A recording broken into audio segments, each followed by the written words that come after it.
Hey everybody, Jay Superawesome here. I'd like to welcome you all to episode number 35 of my slasher movie archives. In this video, I will be giving my review for The Laughing Mask, released in 2014. If you're guilty, beware. Okay, so getting into the plot for this one. A grisly murder perpetrated by a deranged killer. Jake Johnson's wife and daughter were murdered by a psychotic vigilante only known as the Laughing Mask. As police look for clues and the body count begins to rise, Johnson will play a dangerous game in order to avenge his family's death. Okay, so getting into my thoughts for this one, The Laughing Mask is a truly unique slasher movie that blends a lot of different elements together, and I think that's what I give it the most credit for, and that's bringing something new and interesting to the table when it comes to a slasher movie. It's pretty ambitious for a low-budget film.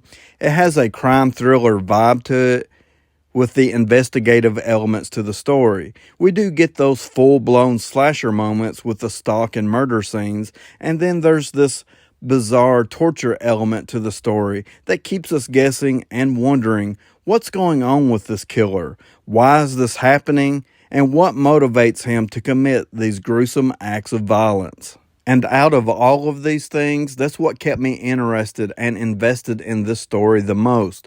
What's going on in the mind of this maniacal killer? Okay, so now I'm going to talk about the characters we have in The Laughing Mask. I kind of feel like this movie is divided between two main characters. We have Jake, who is a writer. His wife and daughter were murdered by the Laughing Mask killer. His daughter's body remains missing. There's a little bit more to it than that.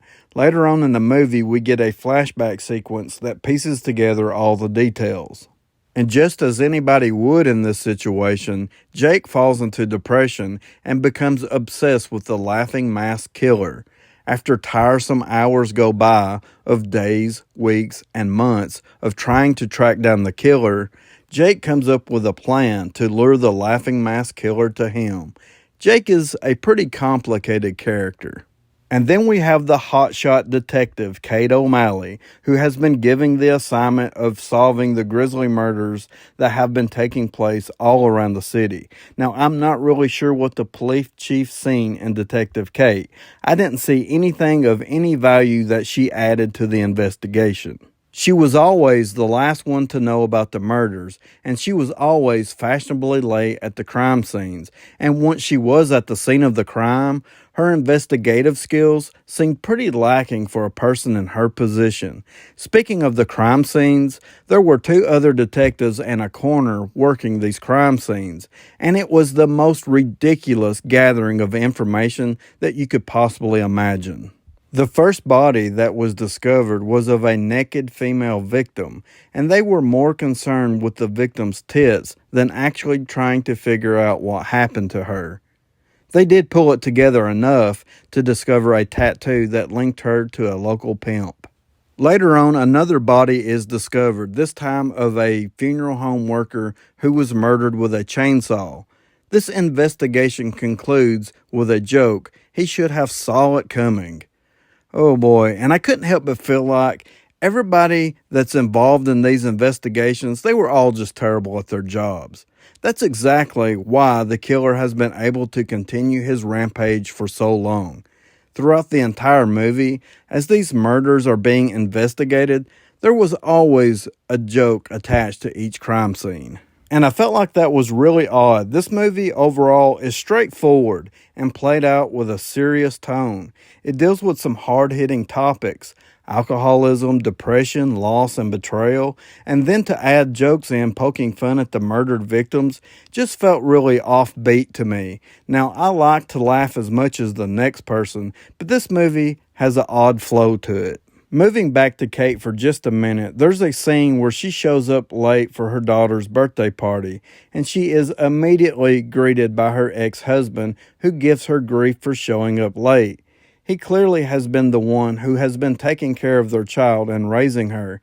Kate quickly airs out some of their dirty laundry in front of everybody, including their child, and then just as quick changes gears and tells her ex it's not the time or the place to discuss it, after she was clearly the one to bring it up in the first place. That's just so ridiculous. And that should give you a pretty good idea of how these characters are set up for this movie. So you could tell that I had an absolute struggle trying to like or connect with any of these characters, except for Jake. Everybody else had their own way of being ridiculous. Now, to give this movie some credit, it knows exactly what it's doing. We are given a lot of different, unlikable, shady characters for a reason. There's a purpose for it. I just feel like it's a lot to ask for a movie that runs for 1 hour and 40 minutes. That's a lot of time to spend with characters you don't like.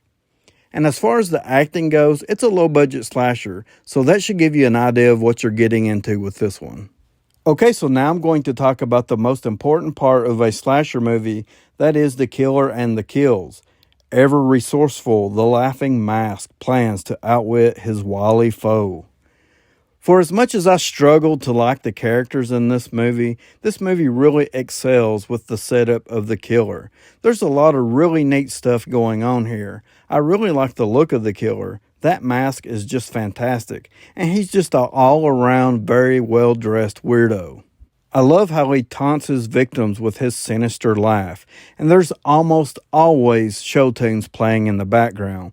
We hear a lot of show tunes. It was almost to the point it was getting to be too much for me, but I get it. It does add another element to the villain character. And I also really liked how they incorporated in some classic-looking cartoons. That was truly unique. I really like the killer's lair where he performs his tortures. There's dolls and old toys and antiques sitting around everywhere. It's very eye-catching. He has a very interesting style of torture, giving each victim their own theme based off the crimes they were involved in. That's right, the killer is out to perform his own style of vigilante justice.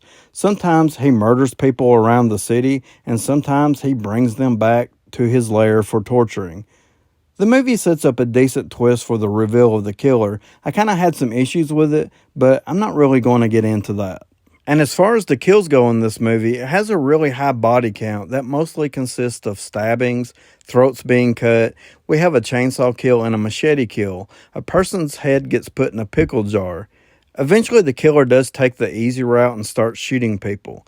I thought the kills were okay, but I was more interested with how the torture scenes were set up. Overall, I thought the laughing mask was pretty decent. My biggest complaint is that the movie is pretty long, and it's a lot of time spent with characters I really didn't like. The killer is truly unique and really stands out, and is very memorable. IMDb gives the laughing mask a 4.6 out of 10. I'm going to give it a 6 out of 10. Remember, evil never dies, it just rests a while. It watches, it waits. Please like, subscribe, comment below. Let me know if you have seen The Laughing Mask, or just let me know what you think about my review. And as always, I'd like to thank you all for watching.